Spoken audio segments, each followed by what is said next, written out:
So, ayun guys. Ang gagawin natin next is ito. Itong number 8. So, ang gagawin natin, gagawa tayo guideline. Kahit gano'n kahaba, okay lang.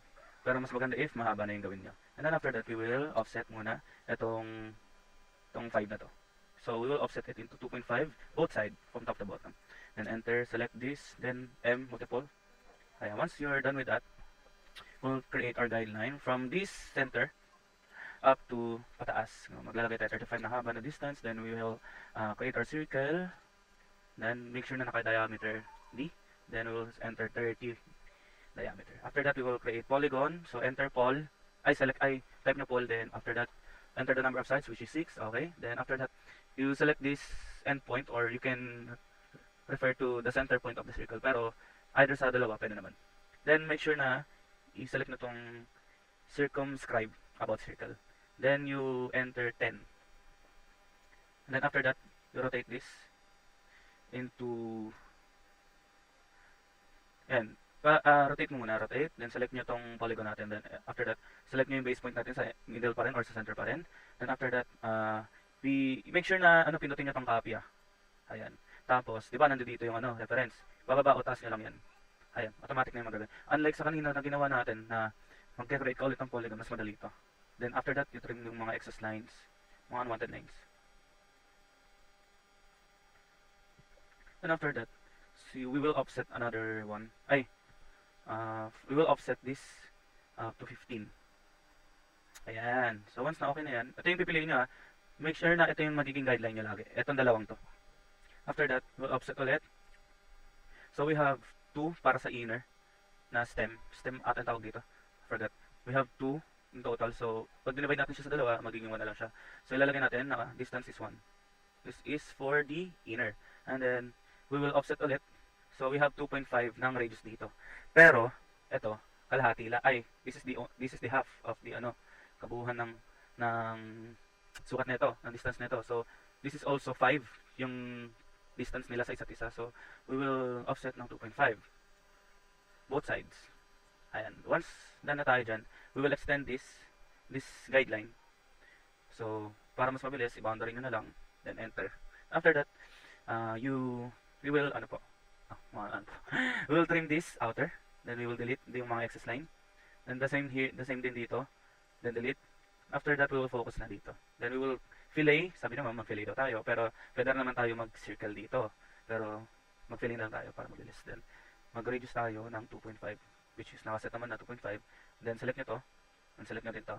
Then, itong corner na to. Then, itong corner na to. Then, automatically, mag-create na yan ng ganyan. Then, after that, we can trim this, and then this.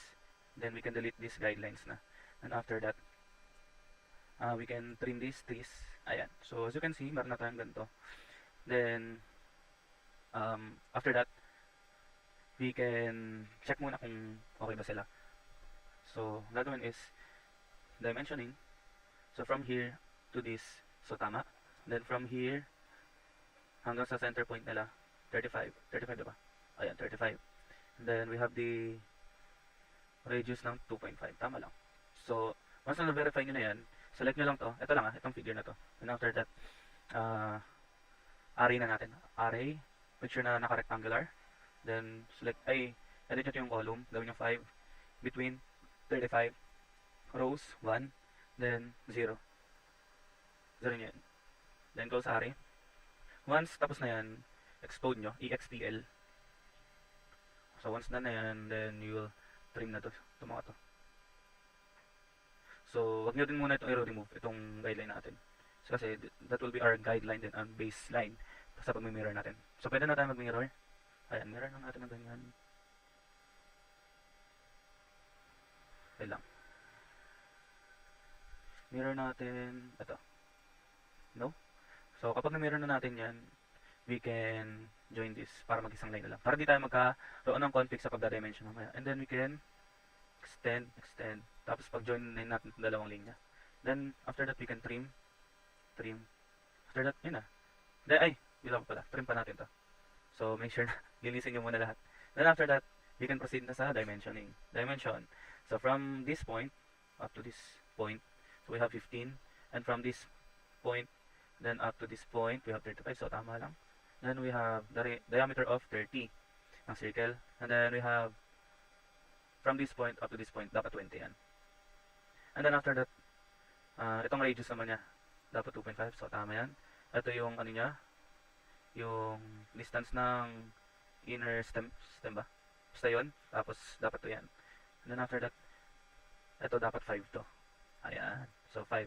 And then ang distance dapat na ito, ng mga, ayan, figure na to is 35. Ayan, so turns out, correct naman lahat ng ginawa natin. So you can finish this under 3 minutes, depending on gaano kayo kabilis. Yun yung pinakamabilis, 3 minutes. Or less than 3 minutes, ayan. Then, ayun lang. After that, if gusto nyong linisan talaga ng gusto pa, pwede nyong adjust yan. Adjust nyo na lang. Nasa sa inyo yan, nasa sa inyong preference yan. Kung ayaw nyong masyadong dikit yung linya ng dimension nyo. Adjust nyo. Yun lang, bye.